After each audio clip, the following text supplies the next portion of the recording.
Guys, today we are working on the Xterra again. We ended up fixing the thermocouple on this air conditioning. The problem I got with it still, it came back, is it'll be running down the highway. You'll have the air conditioner on.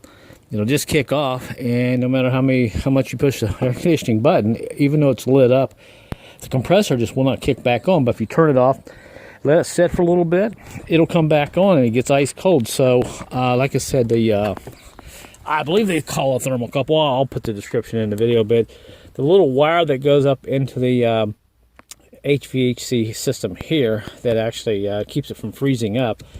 And no matter what, sometimes when it's idling even, it'll still just kind of go off even though the button is still on. It doesn't get a call for air conditioning. It just kicks the pump off. So I'm hoping this receiver dryer might fix the issue. I picked it up for $20-some, I think $22. We're going to change this out today. Now, in all fairness, before I got this vehicle, the air conditioner did not work at all in it, is what I'm trying to say. I put some gas in it, and it gets good and cold. I didn't even put a vacuum on it. So, in fairness, I probably should have changed this also, but I figured this might be a good idea to go ahead and do it.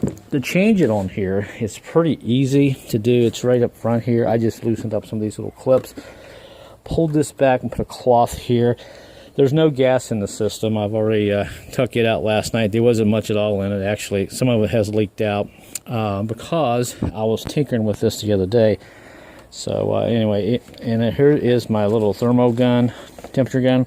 Sometimes if you put your hands on these two lines, one going in and one going out, if you find one is really hot and the other one coming out is kind of cold, you got a blockage here, and this sensor right here will kick off the compressor. It is a switch, high pressure switch here, I believe is what they call it. It's full of gas. It's right where it should be. So I've noticed online there's a lot of write-ups. A lot of people have this problem, so I'm going to go ahead and change this out today. I don't know if it's going to do any good, but if it does, I'll let you know. And I've already got the wire unhooked here. This is just going to be a quick hookup. Throw some gas in it and get down the road and see how it works. So all we got to do is take off those two little 10mm bolts right there that hold the lines on. And on the bottom, let's see, right here, I've got a little bolt we got to take off. If yours is up front, put a little grease on it, oil, it'll help you get it off. I've already got this one kind of started. So we'll go ahead and pull this off here, and we'll put the new one on and see what we get. Other than that, I'm kind of stumped. I've been online reading forums, and a lot of people have problems with these Nissans with that issue. So other than that, I know the compressor's good, because if the compressor wasn't good, it wouldn't be getting cold at all, you know. But you can see down here, there's not a whole lot to it. So I've worked on a lot of air conditioners in my time, but this one here has been kind of a stumper. So let's go ahead and get this off. We'll stick the new one on, and let's see what I got over here for some gas. Well, go figure. I don't have any more. I usually have a couple of cans sitting over here, but I do have the old trusty gauge here and the reusable R12 hose, so I'll have to go buy a couple of cans. Been using quite a bit this year because it's been one of the second hottest summers on record locally where I live. So, all right, so let's go ahead and get this off and see what we can get into here. All right, so here's what I've accomplished so far. We got those little bolts out. They're up here. They're little 10mm bolts, and like I said, we got our plug-in hooked, and down here on the bottom, this is loosened pretty nicely. Actually, there's still a little bit of pressure in here, which I was kind of surprised to see. So, get that one out here, and get this one here loose. I may have to set the... Oh, there we go. All right, so it's all unhooked. We'll pull this line out of the way just a little bit. Try not to bend it too much. And let's see if we can get this up out of here. I'm going to have to probably bend that just a tiny bit. The reason I thought it would be a good idea is because I did, when I was talking earlier about these lines, the one line did seem a little hotter than the other, although that was hot. The one coming out wasn't all that hot, and here is a look at it. The dryer receiver, so I don't know. It's probably never been changed, but it's not going to hurt to change it out. Like I said, it's only $12. So what I got to do is take the sensor off now and clean this off. And and stick it on the new one there. Alright, so we're ready to put it back in, and we got our sensor back in it. It comes with a new seal. They actually give you 4 seals, 4 green ones, 2 big ones and 2 small ones. The 2 small ones go actually on these 2 lines down here. I know you're not going to be able to see that, but right about there where my finger is, there's a little green seal under that one, and there's one on that line, I don't know, right about there. I think you can kind of see it on this line here.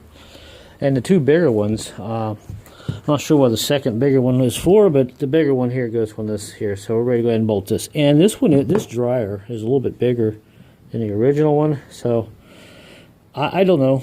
We'll see if this works. But like I mentioned earlier, one line going in was a lot hotter than the one going out, and that's an indication that this thing could be plugged up. Alright, so we'll go ahead and slide this in. We'll put the bolts in the line, and we'll put some R12 in and see what happens, and hopefully this will keep it running constantly like it should be. By the way, here are my old seals. They were okay. I keep all my seals. You never know when you might need a seal. But the original ones were black and the new ones were green. Alright, let's go ahead and put this on. Alright, so that bracket there is tight, and you have to kind of adjust this a little bit. Leave this bracket loose until you get your lines kind of finger tight.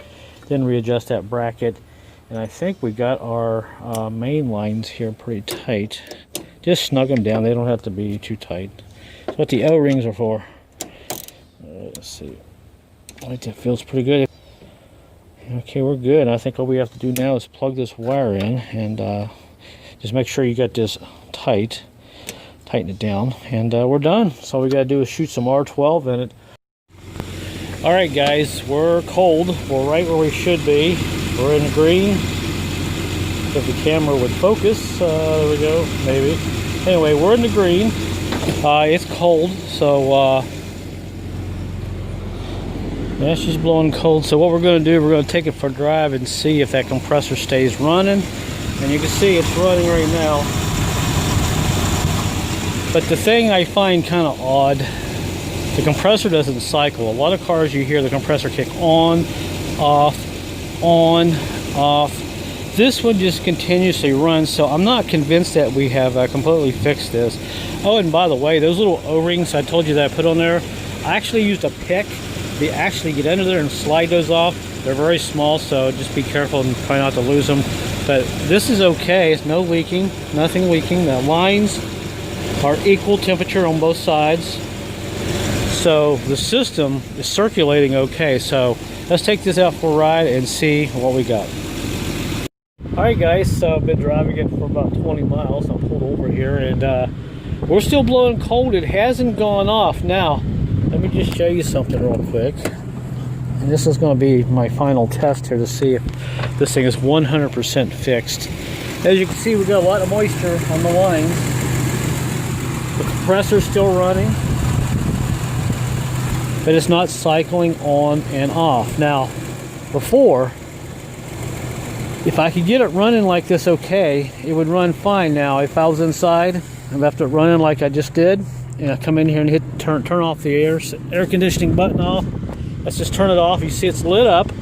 Let's turn it off. I just heard it click out there, so I know it's off. Let's go ahead and look, verify that it's off.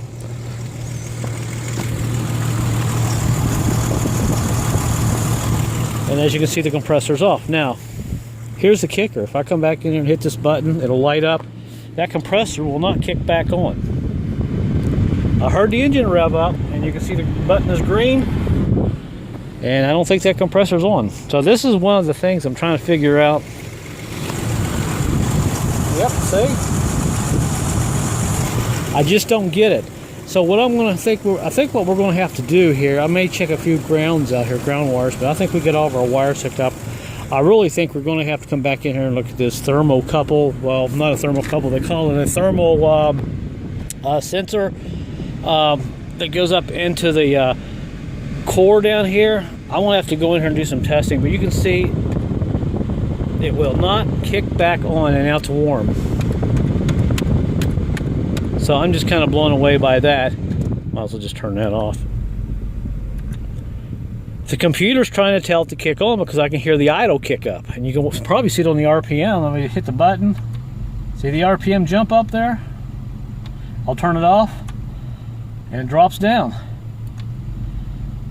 So the computer is telling it to turn itself on, but it's not. So I think we got something down here messed up. So I guess we'll pull this off here tomorrow and we'll get my tester light out and we're going to see once we hit this, try to figure out why that compressor is not kicking back on. So that's one of the dilemmas that I've got with this Xterra, and I see this so much online, people trying to figure it out. But once we get this figured out, hopefully this will help a lot of people. Oh, and right after I just got done recording that clip, I'm on my way back home, and would you know, the system just completely went off, and you can see the light is on, but we're warm as can be. So yep, so we're right back where we started from. All right, everyone, it's been probably 2 or 3 weeks, and I've been working on this air conditioning system, and surprisingly, I got it working pretty good. I got my new thermo switch here in. Now, I did do some tests. I still had the same problem. Sometimes it'll kick on and off. You can hear the compressor cycling, especially if it's kind of cool out, but as soon as it gets hot, the compressor doesn't cycle on and off as much, which I can probably understand. Now, if you take the AC button here, you can see it's kind of lit up. If you hit that, turn the compressor off, turn it back on, that light will light up, and the compressor doesn't kick on. Now, I did a bunch of tests here, and basically I used a voltmeter and I used a test light, which is outside, and I know it's kind of a mess there, but with the light still on, there was really no difference between the red, black, and white wire versus when it was working. I had hot 13 volts on the red wire on both sides when it was or was not working, and also when it was working, when the light was on, I had 8 volts on the white and black, and red was 13 volts. So basically what I did, I just kind of tested it here with it all hooked up. So I know this is working here. Now, here's the weird thing. Let's go out here real quick. And this was the last thing I ever would have thought of. You can see it's idling pretty good. And right down here, let's see, right there where my finger is, see this little wire? Well, there's a sensor right there on the top of that compressor. It is a cutoff switch. I think it's for the temperature. If the compressor gets too hot, it kills the power. Now, I've actually bypassed that and ran a wire right down into the compressor, and if you can see right here, oops, there is the original wire right there, and I just ran a wire right to there, jumped that, and I bypassed that sensor because I thought that sensor was bad. Well, that did not change, and let me get my test light real quick. And of course we got the old test light, and it is working just like it should. Now I'm going to take this test light and run it down here on this wire where the AC compressor is, and you can see we got voltage. And you see the compressor is running. Now here's the weird thing. I'm going to go ahead and shut it off and see if it'll get a command to kick that compressor back on. So we'll turn it off. Alright, I heard it click off. Let's hit it again. See, it didn't. Now the compressor did not come back on, but you see that AC light's on. Now here is the magic. See this little hammer? I'm just going to take this hammer and tap in front of that clutch and watch what happens. The whole time right there is the problem. That clutch apparently is wore out. So if you have a Nissan and you're having problems keeping your air conditioner going, when you come out here and you see the clutch not spinning and you got the air conditioning on, take a small hammer or something, just kind of tap that clutch. If it comes on, boom, right there's your problem. So now all I got to do is connect that back right there, fit all that back the way it should be, and take care of it. And we still have, well, we have power. So of all the things Right there was my issue the whole time, and I've been pulling my hair out. I've been running tests and could not figure out why it works sometimes and why it wouldn't. I mean, with a vehicle with 200,000 miles, I mean, yeah, I would not be surprised. So let's turn this off again. All right, I heard it click off. Let's push it again. See, it did not kick back on out there. So look, it's off. Make sure show you guys I'm not making.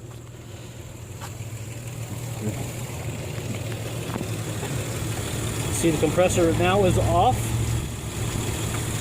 Now let's go hit that power button again, see if that air conditioner is going to kick on.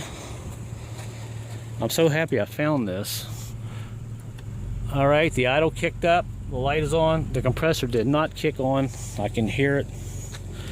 It's a big, no, it's a big click when it kicks on. Let's take our little hammer and 1, 2, 3. Now I hear a little buzz in there. Hear it?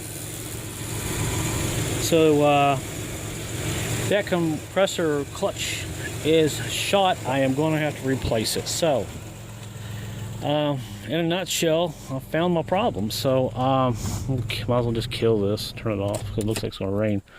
So after doing a lot of testing and stuff, now I do have a video in my files. I showed you how to replace this. So basically, get your voltmeter out. If you're getting power here and power going to this, and especially these wires here, more than likely the thermocouple is okay.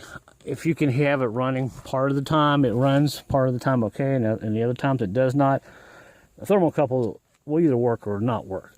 So before you go to ripping your dash out, just get a little hammer and go out here and tap this compressor. So it looks like I'll be going on eBay tonight and ordering a new one, and we'll be replacing it. I'm glad I don't have to pull the compressor apart, because I did not want to have to put any more R12 in it. So there you go, guys. So to finish up this video here, it's been in my file now for about 3 or 4 weeks. I wanted to get this off my phone because I'm getting quite a bit of videos backed up here. So hopefully this will help some of you guys out. This may apply to just about any vehicle with a lot of miles on it. Definitely check your clutch. If your air conditioning is cooling most of the time, and sometimes it just randomly quits, check that. And also, when it randomly quits, try to test this wire with some kind of a test light. Make sure you're still getting power out here. If the power is not coming out here, then you may have a problem somewhere else. You may have a fuse or something else going on, or a relay that's bad. But in a nutshell, it looks like that's about it. So that's it, guys. And if this video helps you out, say hi, let me know where you're watching from. And until my next video, guys, I'll see you later.